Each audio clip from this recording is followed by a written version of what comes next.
나토 사령관이 도널드 트럼프가 싱가포르에서 예견했던 붕괴를 드러냈습니다.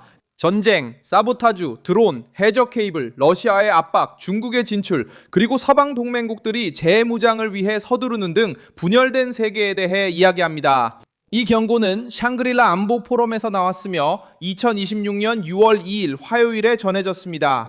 수년 동안 동맹국들에게 더 많은 방위, 더 많은 자금, 더 많은 책임을 요구한 도널드 트럼프를 비난해온 사람들에게는 불편한 확인과도 같습니다. 주세페 카보 드라곤 해군 제독은 텔레비전 해설자로서 말한 것이 아니었습니다. 그는 나토 군사위원회 의장, 즉 동맹의 최고 군사 권위자로서 발언했으며 세계 안보가 힘든 국면에 접어들었음을 분명히 했습니다. 나토가 평화를 위해 전쟁 준비 필요성을 인정하는데 왜 트럼프가 예전에 이걸 요구했을 땐 과장된 사람 취급을 받았을까요? 유럽이 이제 스스로를 방어해야 한다면 왜 그동안 미국에 오래 의존했을까요? 붕괴가 뻔히 보였는데 어떻게 오랫동안 놀란 척 했을까요? 지금 바로 말씀드리겠습니다. 이런 직설적이고 군더더기 없는 컨텐츠를 좋아하신다면 구독을 고려해보세요. 여기서는 매일 이런 영상을 올립니다. 드라곤이 그렇게 했습니다. 그는 싱가포르에서 분 당국자들, 국방 장관들, 여러 나라 대표들 앞에서 경고합니다. 그는 세계가 분열되고 있으며 지난 수십 년간의 안정이 금이 가고 있고 적대 세력들이 여러 방면에서 이 약점을 이용하고 있다고 밝혔습니다. 지휘관은 우주군사와 사이버 전쟁, 정보 조작, 무기로 사용되는 경제적 의존, 그리고 유럽에서의 대규모 재래식 전쟁의 귀환을 언급했습니다. 이는 평범한 연설이 아니었습니다. 그것은 편안함의 시대가 끝났다는 것을 너무 늦게 깨달은 동맹의 모습을 보여주는 것이었습니다. 바로 그 지점에서 도널드 트럼프가 무대에 직접 있지 않아도 논쟁의 중심에 등장하게 됩니다. 수년 동안 도널드 트럼프는 나토 동맹국들에게 군사비 지출을 늘리고 미국을 무료 보험처럼 대하는 것을 멈추라고 압박해왔습니다. 과거 외교 엘리트들은 이를 무례함, 고립주의, 동맹 공격이라 했지만 이제 나토도 서류상 돈만으로는 억제할 수 없음을 인정합니다. 드라곤에는 돈을 흔든다고 적이 억제되지 않는다고 단도직입적으로 말했습니다. 투자를 실제 역량, 즉 대대, 군함, 탄약, 산업, 기술, 그리고 준비 태세로 전환해야 합니다.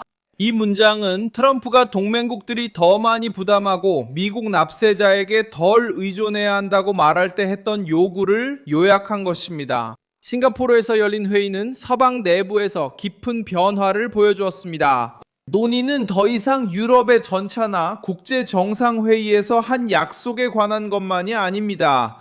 트럼프는 많은 지도자들이 공개적으로 인정하기 전에 이러한 정치적 취약성을 알아차렸습니다.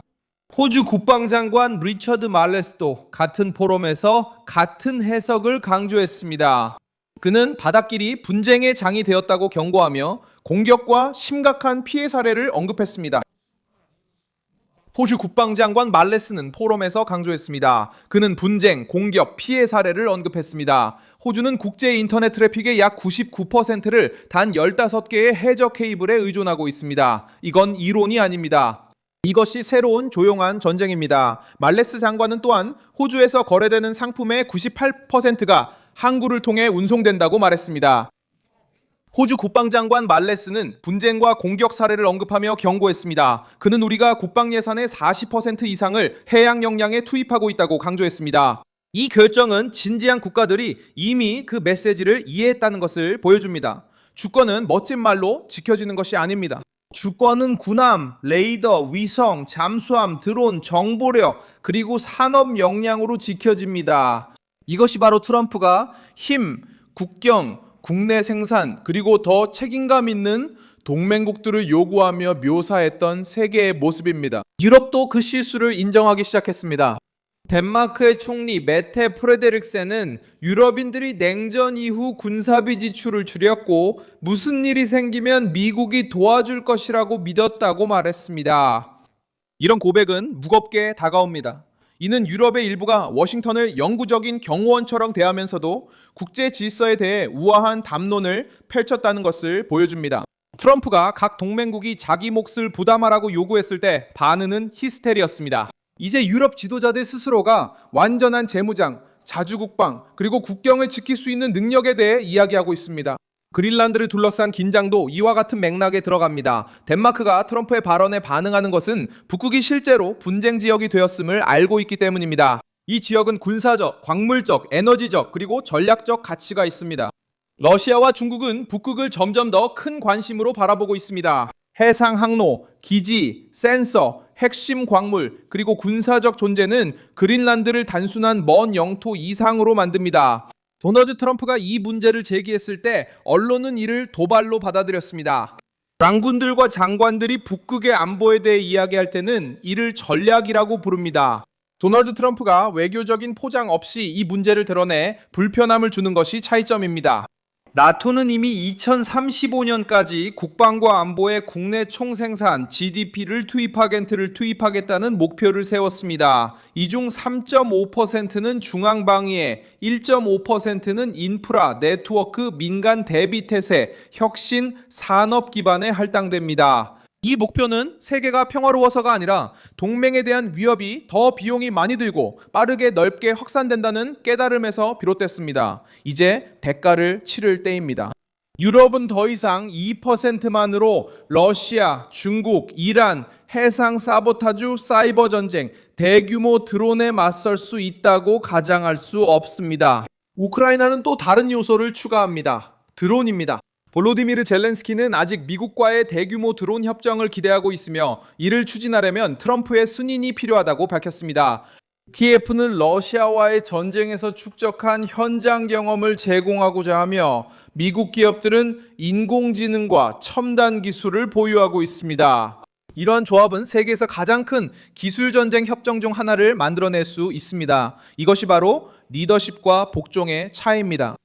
과거의 외교 정책은 종종 명확한 대가 없이 길고 비용이 많이 들며 혼란스러운 타협을 받아들였습니다. 트럼프는 압박으로 움직입니다. 그는 누가 비용을 지불하는지, 누가 생산하는지, 누가 이익을 얻는지, 누가 위험을 감수하는지 묻습니다.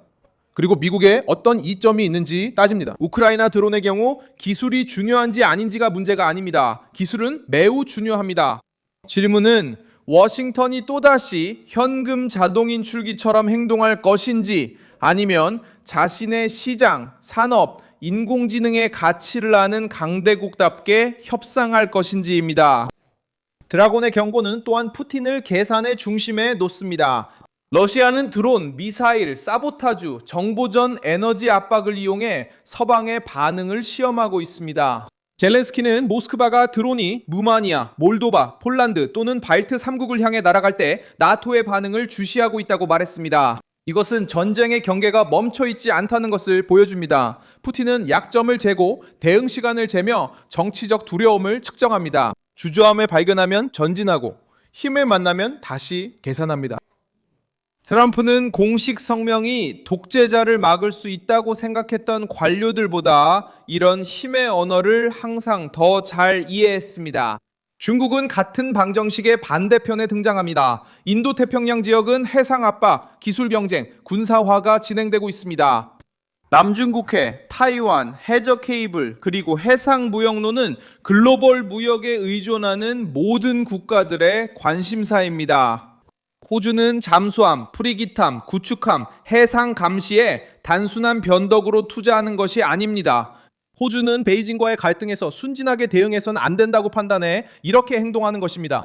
트럼프는 많은 사람들이 아직 베이징을 무해한 무역 파트너로 여기던 시절에 중국을 미국 정책의 중심에 올려놓았습니다. 오늘날 장관들과 장군들은 같은 우려를 다른 말로 반복하고 있습니다. 기존의 기득권층은 이 모든 것을 트럼프에 대한 비판으로 바꾸려 하지만 그가 진단에서 옳았다는 사실을 인정하기 싫어합니다. 지금 벌어지고 있는 것은 실제 역량을 위한 경쟁입니다. 나토는 동맹국들에게 더 높은 목표를 달성하라고 압박할 것입니다. 유럽은 공장, 탄약, 방공 시스템, 드론을 확충할 것입니다. 호주는 해상 감시와 핵심 인프라를 강화할 것입니다. 그리고 트럼프는 이러한 압박의 중심에서 강력한 카드를 손에 쥐게 될 것입니다. 그를 조롱하려 했던 세계가 이제는 그가 꺼내든 언어로 이야기하고 있습니다. 저는 밀손 알비스, 글로벌 국제주의자이며 매일 진실로 여러분께 정확한 정보를 전하는 것이 제 목표입니다. 뉴스 링크는 영상 설명란에 있습니다. 이 영상에 좋아요를 눌러주시고 채널을 구독해주세요. 그리고 영상이 끝난 후에는 댓글도 확인하셔서 밀손 알비스 글로벌 커뮤니티와 더욱 활발히 소통하시기 바랍니다.